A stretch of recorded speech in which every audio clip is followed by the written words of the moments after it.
네, 안녕하세요. 이번 여성 징병제 논의에 대해 찬성을 맡게 된 한유환입니다.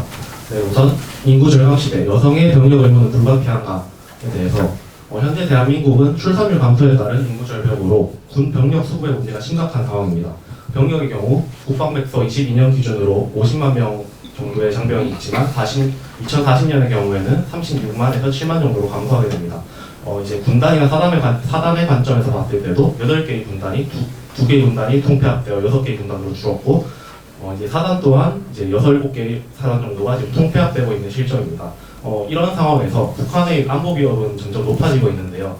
22년 11월을 기준으로 북한의 도발이 매우 잦아지고 있고 러시아의 무기까지 지원하게 되면서 남북관계가 더 악화되고 있습니다.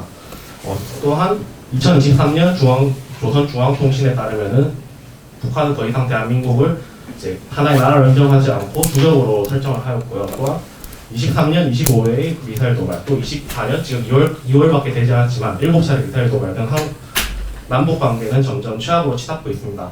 이런 상황에서 부족한 병력을 보충하기 위해서의 여성 징병제 논의는 필수적이라고 생각합니다. 네, 이제 여성 징병제의 현실적인 가능성에 대해서 참고할 수 있는 사례로 이스라엘의 사례가 있는데요.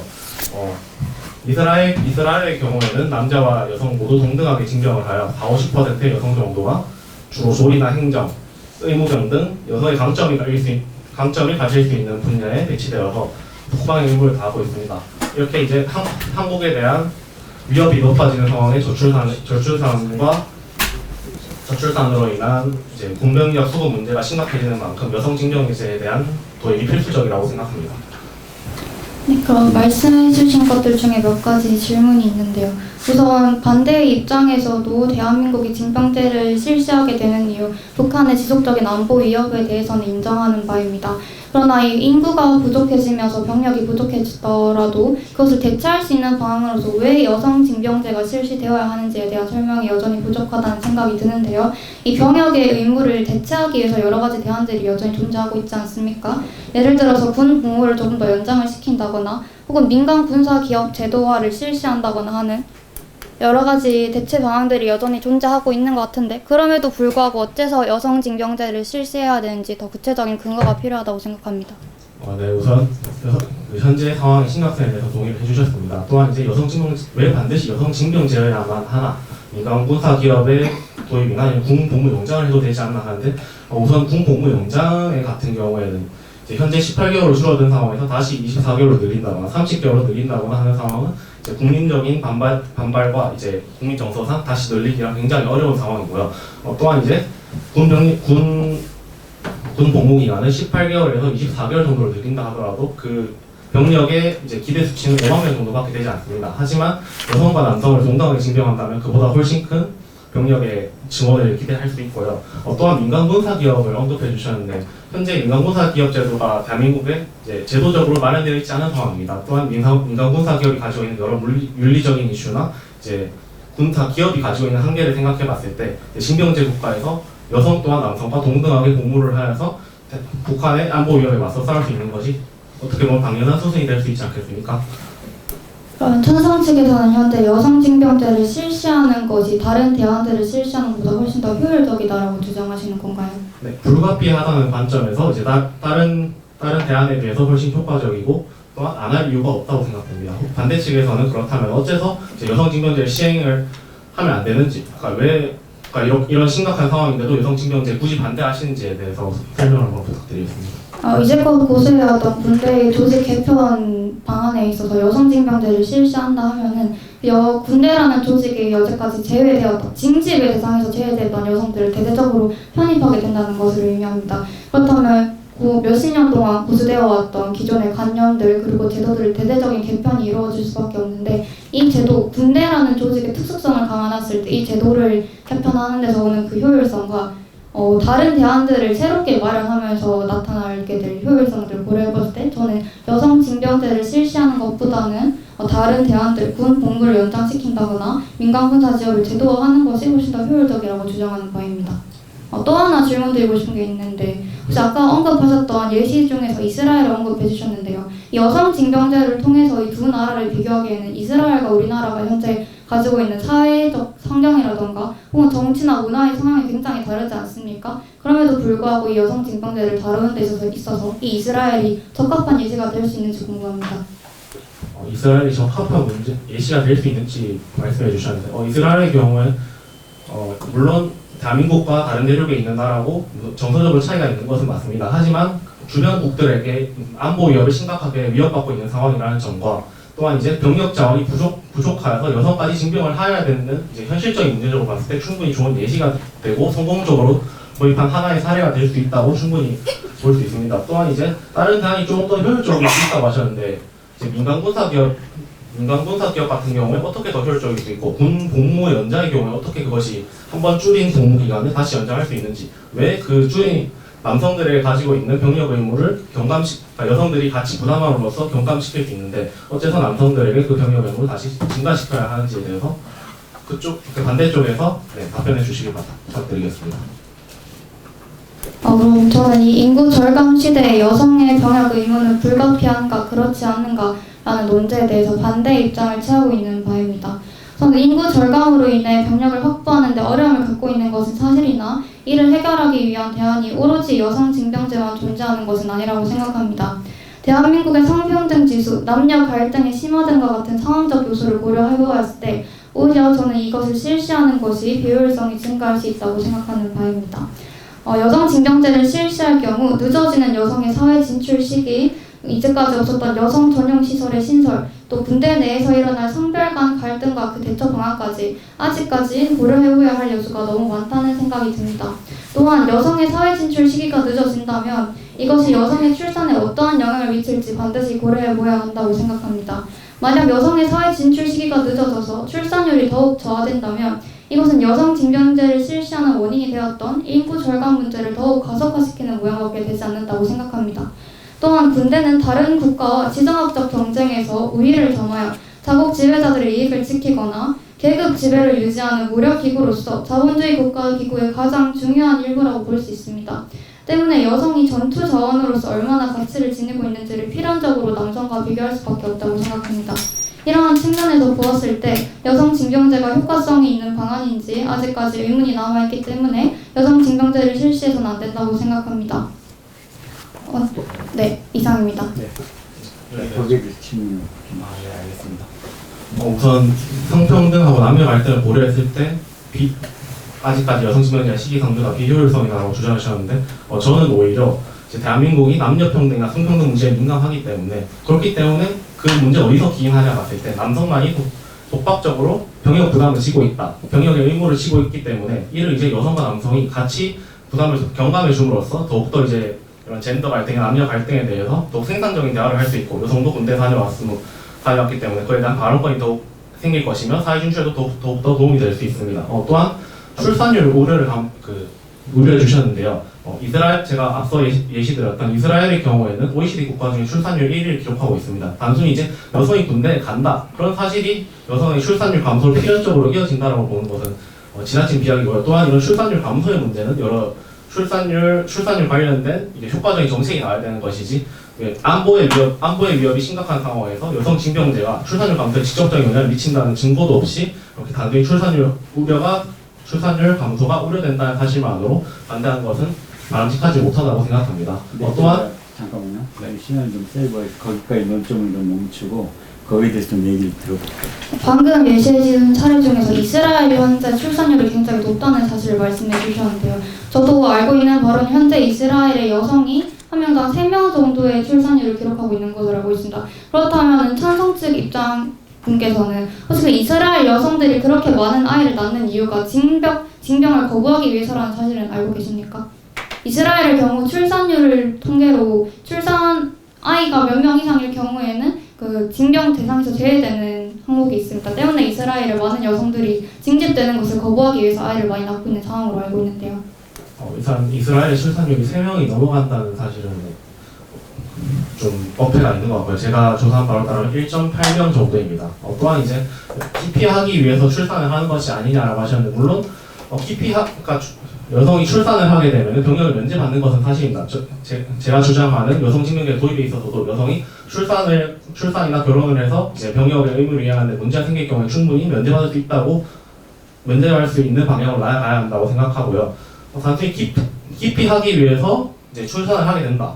그렇게 따지면 오히려 출산율 증가에 도움이 될 수 있는 것인데, 그럼 반대측에서는 출산율 감소와 역행하는 말씀을 하시는 건가요? 오로지 출산율을 위해서 아이를 낳아야 되는 시대가 온다면 그건 인간의 존엄성을 해친 일이 아닙니까? 출산율을 그러니까 병력에 깊이 하기 위해서만 출산을 하는 것이 아닙니다. 그러니까 단순히 이제 여러 가지 요소를 고려를 했을 때, 제가 출산을 했을 때 군대를 가지 않을 수 있다는 이점도 있을 수 있다 하는 것도 고려됐기 때문이죠. 어떻게 이 일부 병역 기피자들을 보고 이스라엘 여성 대부분이 그러니까 병력을 기피하기 위해서 출산을 해야 된다라고 단정 지으시는 겁니까? 다시 돌아가서 본점으로 돌아가서 제가 주장하는 여성 징병제에 시도했을 때 가장 큰 장점은 남성들의 병력 부담을 줄일 수 있고, 현재 인구 절벽이 심각한 상황에서 병력 장어 감소에 대한 확실한 대안이 될 수 있다. 그리고 또한 여성이 신체에 조금 맞지 않는다고 여성이 군대에 신체적으로 맞지 않는다 하더라도 대체고 근무 등 다양한 형태의 복무 형태가 있을 수 있습니다. 그렇게 이제 지나치게 높은 현재 대한민국의 현역 판정률이 지나치게 높은 상황에서 여성들이 이제 대체 복무의 형태로라도 참여해준다면은 남성들에게 더욱더 부담을 경감시킬 수 있는 좋은 제도가 될 수 있다고 주장합니다. 네, 그리고 또한 반대측에서 주장해주신 군 복무를 늘린다거나 인간 군사 기업을 도입하면 되지 않나는 너무 추상적이고 또 현실 가능성이 부족한 대안이라고 주장합니다. 감사합니다. 저도 마지막으로 예. 하면서 본인 입장을 확인하면서 다시 한번 여기서 제기했던 반론에 대해서 다시 좀 하는 방식으로 정리해봤습니다. 네, 저는 일부 절감 시대의 병력 부족의 문제로 여성 징병제를 실시하는 것에 대해서는 여전히 반대를 하고 있는 입장입니다. 특히 찬성 측에서는 계속해서 이 다른 대체 복무나 혹은 민간 구조화 기업이 제도화하는 것이 여성 징병제를 실시하는 것보다 훨씬 더 비효율적이라는 점, 그리고 북한의 안보 위협이 나날이 갈수록 거세지고 있는 환경에 군 병력 감소가 예상이 되는 것은 상당히 우리 국방 안보에 있어서 좋지 못한 영향을 줄 것이다라는 점을 들어서 계속해서 여성 징병제 실시를 찬성해 주시고 계신데요. 그러나 저는 이 여성 징병제를 실시함으로써 얻는 여러 가지 점들이 오히려 더 비효율적일 것이라고 여전히 주장하는 바이며, 또한 달라진 현대 전투의 양상을 살펴보게 되었을 때 이제는 더 이상 과거의 인해 전술로 비롯된 많은 군사들이 필요한 시대가 아니라 발달된 군사 기술과 과학 기술로 충분히 인력을 다른 방법으로 보충할 수 있을 것이라 기대하는 바입니다. 따라서 사람 수를 늘리는 여성 징병제가 아니라 보다 근본적인 방향에서 이 군대를 어떻게 개편해야 될 것인가에 대한 논의가 더 필요하다고 생각하는 바입니다. 이상입니다. 네. 자, 그 얘기를 듣다 보니까 사실 이제 지금 나온 얘기가 처음부터 좀 바로 논점으로 떠올라서 훨씬 더 효과적인 토론이 됐을 것 같아요. 이제 두 번째 주제인 성평등주의 사회를 실현하기 위해서는 여성 징병제 도입 불가피한가, 이렇게 이제 두 번째 이제 논제로 갈 텐데요. 처음부터 그러니까 자신의 그 약간 이제 두 번째 어떤 주장 논거보다 첫 번째 가장 자기가 하고 싶은 그런 중요한 논거를 들어서 이 성평등주의와 관련시켜서 여성 징병제 도입이 불가피하나, 어떤 찬성한다 반대한다, 그 입장을 좀 이렇게 제일 첫 번째 자기가 가장 강력한 논거라고 생각하는 그 논거를 먼저 제시하시고, 그 다음에 또 이제 반박하고, 또 다음에 자기 논거 제시하고 반박하고, 이런 식으로 정리하도록 하겠습니다. 이거는 반대쪽으로 시작을 해볼까요? 네, 저는 이 성평등주의 사회를 실현하기 위해서 여성 징병제 도입이 불가피한가 그렇지 않은가에 대해서 반대하는 입장입니다. 성평등이란 남녀의 차이를 인정하고 불필요한 차별을 막자는 것입니다. 현재 대한민국의 징병제에서 여성이 포함되어 있지 않은 이유는 남녀의 차이에서 기인한 것이지 결코 차별에서 기인한 것이 아닙니다. 또한 여성 징병제를 위해서는 사회적 비용부터 법 개정까지 경제적 행정적 변화가 있어야 하는데, 이것에는 막대한 사회적 경제적 비용은 물론이며 이 새로운 제도에 적응하는 데 또 많은 시간과 비용이 들 것입니다. 세계경제포럼에서 발표한 글로벌 남녀평등지수에서 대한민국은 100이라는 낮은 순위를 기록하였습니다. 이러한 상황에서 부족한 군 병력을 채우기 위해 징집의 대상에서 제외되었던 여성을 포함시킨다는 1차원적인 생각은 오히려 남녀 갈등을 심화시키며 제도의 전환 과정에 있어서의 비효율성을 증가시킬 가능성이 있다고 생각합니다. 성평등 사회를 만들기 위해서 다른 대안을 충분히 생각할 수도 있을 텐데 그것이 굳이 잘 작동하고 있는 군대의 시스템을 변화시켜야 함으로써 이루어져야 되는지 의문입니다. 또 성평등 가치를 실현하기 위해서 여성들을 징병제에 포함시킨 노르웨이와 스웨덴의 경우 대한민국과는 다르게 매우 높은 성평등 의식을 시민들이 보유하고 있습니다. 시민들의 성평등 의식과 무관한 의식이 유의미하게 높지 않다면 성평등을 목적으로 하는 여성 징병제는 필시 큰 혼란과 갈등을 유발할 것이 분명합니다. 따라서 성평등 사회를 만들기 위해 여성 징병제를 실시하는 것은 아직 시기상조라고 생각합니다. 네, 반대측 말씀 잘 들었습니다. 저는 양성평등 사회를 실현하기 위해서는 여성 징병제 도입은 여전히 불가피하다라고 주장합니다. 우선 남성에게만 병역 의무를 지게 하는 것은 명백한 평등권 침해입니다. 헌법 제39조 1항 국방의 의무에서는 남성들에게만 병역의 의무를 부과하고 있습니다. 이는 명백히 성별에 의해 남성과 여성을 차별 취급하고 있는 것으로 헌법 제11조 1항에 따르면 모든 국민은 법 앞에 평등하며 누구든지 성별에 의해 차별을 받지 않는다고 규정하고 있습니다. 그렇다면은 반대쪽에서 이제 남성과 여성의 차이에 기인한 것이지 차별이 아니다라고 주장하셨지만 과연 남성에게만 병역 의무를 부과하는 차별 취급이 정당한가, 과연 적절한가라는 차원에서 살펴봐야 한다고 생각합니다. 여성의 신체적 능력은 군 복무를 이행하지 못할 정도가 절대로 아닙니다. 비전투 명과 보충용 등 충분히 병역 의무를 이행할 수 있습니다. 현재 남성의 신체 검사 등급을 보게 된다면은 4급부터 이제 사회 복무용, 5급부터 이제 전시 근로역으로 취급되는데요. 이제 현재 병역법상으로 173cm에 120kg에 해당하는 남성도 지금 현역으로 가고 있습니다. 또한 십자인대 수술을 받아도 현역으로 가고 있고 허리 디스크도 30도 이상이 아니라면 현재 현역으로 판정되고 있는 상황입니다. 과연 여성들의 신체적 능력이 과연 이런 이제 4급, 5급, 6급의 남성들하고 비교했을 때 정말로 떨어지는 것에 대해 다시 한번 재고해봐야 된다고 생각합니다. 오히려 이렇게 여성들을 병역에 적합하지 않다라고 규정하는 것은 여성들을 과소평가하고 있고 전통적인 성사고관에 기인한 여성 차별에 해당하는 것이 아닌가라고 말씀드리고 싶고요.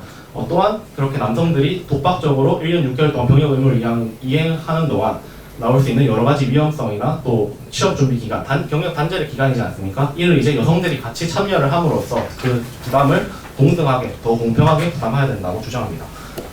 그렇기 때문에 과거의 병역법은 이제 정통적인 성역할의 구분이 명확했고 또한 병역 자원이 이제 여성들이 필요하지 않을 정도로 많았기 때문입니다. 물론 남성들이 여성보다 일반적으로 더 효율적일 수 있겠죠. 하지만 지금 상황이 어떤 상황입니까? 인구 절벽 시대에 병역 자원이 명백히 부족해진 상황에서 효율성만 따지기에는 이제 여성들도 충분히 이제 행정이라든지 조리라든지 여성의 강점을 발휘할 수 있는 분야에서 병역 의무를 동등하게 이행함으로써 한 나라의 민주시민으로서의 역할을 더 공고히 할 수 있습니다.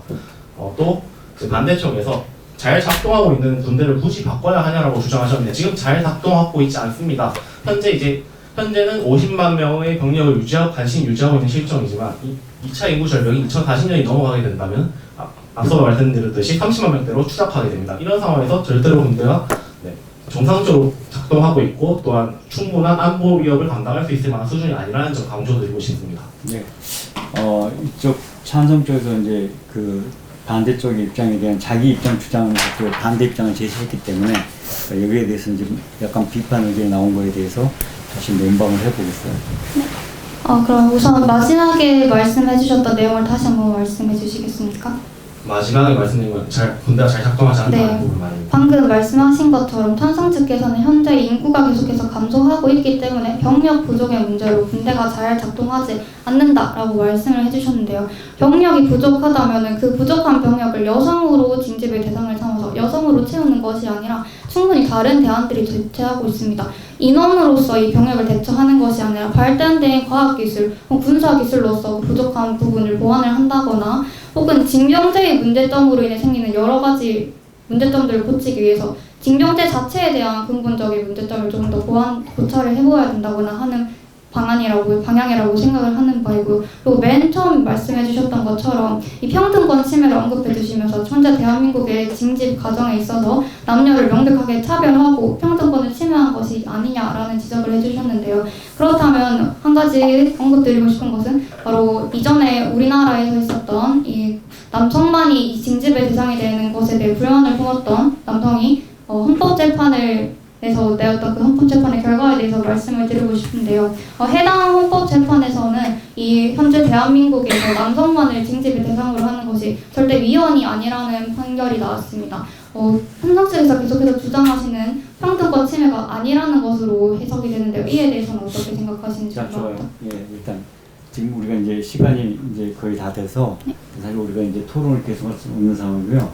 그러니까 지금 마지막 예, 잠깐만요. 그래서 지금 이제 그 쌍방간에 얘기되고 있는데 지금 이제 지금 이쪽 반대하는 입장에서는 그러니까 이제 그거에 대한 헌법재판소의 판결이 지금 이제 사실 그게 이제 이혼이 아니다. 실제로 이제 그런 식으로 판정이 났죠. 그래서 이제 아마 이제 여기서 이제 우리가 충분히 예상되는 것은 이제 그거에 대한 다시 이제 재반박이 될 것 같아요. 그러긴 한데 우리가 지금 시간을 이제 전략하고 또 본인의 입장을 좀 분명히 제시하기 위해서 지금까지 제시한 것들을 총정합했을 때 자기 입장을 가장 잘 대변할 수 있는 가장 강력한 연구가 또 있다면 그걸 좀 마지막으로 하나 제시하면서 우리가 이제 토론을 끝내게 하죠.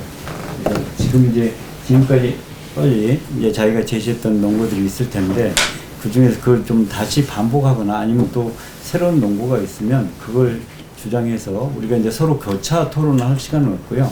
그걸 한번 주장하고 또 제가 잠깐 한 1분 정도 드릴 테니까 그걸 다시 이제 의견 교환하는 식으로 끝내도록 하겠습니다. 자, 어느 쪽부터 시작할까요? 그럼 제가 먼저 시작했습니다. 제가 네. 먼저 해야 괜찮을 것 같습니다. 네, 그럼 먼저 할까요? 네, 우선 마지막 판에 대해 짧게 말씀드리자면은 평등권에 대한 현재 판결을 이제 찬성 측에서 주장하는 것은 현재 판결이 여전히 여성의 신체적 능력에 대해서 과소평가하고 있다고 강조드리고 싶은 것이고 여성 징병제 도입에 대한 반대가 아니라 현재 판결이 합헌이다라는 거에 지나지 않는다고 강조드리고 싶습니다. 또한 과학화 군사 과학화에 대해서 말씀해 주셨는데 과학화를 하게 된다면은 오히려 이제 병력을 감소시키는 것이 아닌 더욱더 많은 편제가 필요합니다. 미국의 경우에도 현재 유무인 복합과학화 AI를 도입을 해서 이제 한 부대당 그 부대가 8명에서 11명으로 그 AI를 관리하는 경우는 오히려 충원한 상황입니다. 그렇기 때문에 단순히 과학화가 대안이 될 수는 절대 없다고 말씀드리고 싶고요. 또한 근본적으로 양성평등을 위해서 우리가 왜 여성징병제를 시행해야 하나? 바로 과거의 성고정관념 병력법 자체가 과거의 성고정관념이 고착화된 상황에서 만들어졌기 때문입니다. 과거에 비해서 여성의 사회 진출이 더욱 활발해지고 있고 또한 이제 출산과 결혼에 대한 담론도 더욱 활발하게 되고 있는 와중에서 이제 병력 역시 기존의 남성들이 나라를 지키고 여성들이 가사와 육아를 담당한다라는 것에 벗어나서 여성도 주체적으로 병력의 임무를 참여하고 국방 임무를 다함으로써 한 사람의 민주시민으로서의 역할을 더욱더 남자와 여성이 동등하게 할 수 있다는 점을 강조드리고 싶습니다. 감사합니다. 네, 반대측 마지막 발언 시작하겠습니다. 저는 앞서 말씀을 드렸지만 다시 한 번 더 강조하고 싶은 것은 이 성평등 가치관이라 하는 것은 남녀의 차이를 인정하고 불필요한 차별을 막는 것이란 소리입니다. 현재 대한민국 군 징집 과정에 있어서 남녀가 존재하고 있음에도 남자만이 징병의 대상이 되는 것은 이 차이에서 기인하는 것이지 남녀의 신체적 차이에서 기인하는 것이지 결코 차별을 통해서 징집의 대상이 선정되는 것이 아니라는 점을 또 한 번 말씀드리고 싶습니다. 또 찬성 측에서 언급해 주신 것처럼 여성의 사회적 진출이 현재 계속해서 늘어나고 있는 것은 사실이나 우리나라 대한민국을 현재 살펴보았을 때 여성의 사회적 진출과는 별개로 남녀의 갈등은 최고점을 찍고 있는 상황입니다. 그렇다면 이러한 상황에서 이 시민들의 의식 수준이 이 성평등에 관한 의식 수준이 과연 이 여성 징병제를 효과적으로 또 효율적으로 실시할 수 있는 수준인지를 명백히 고려해봐야 한다고 생각을 하고 성평등 의식을 높이고 나서 시민들의 수준이 어떤 일정 수준까지 도달한 이후에 여성징병제를 실시하였을 때 우리가 성평등을 달성하기 위해서 여성징병제를 실시할 수 있었다라는 말을 할 수가 있었다고 생각하지 그 두 가지가 순서가 바뀔 수는 없다고 생각하는 바입니다. 네, 이상입니다. 네, 수고했습니다. 양측 다 하여튼 이제 논리가 분명히 제시를 했고요. 우선 또 정해진 시간이 좀 주제가 두 개 있어서 충분히 얘기할 수 있는 그런 시간이 좀 좀 짧았던 것 같습니다. 그럼에도 불구하고 하여튼 두 입장의 차이는 분명히 깨달았던 것 같고요. 단지 상대방을 충분히 이제 어떤 설득시킬 만한 또 이제 사실 그런 이제 강력한 논거를 제시했는지에 대해서는 이제 여기 프로에 계신 신대리님께서 판단해 주시면 감사하겠습니다. 하여튼 수고 많았습니다.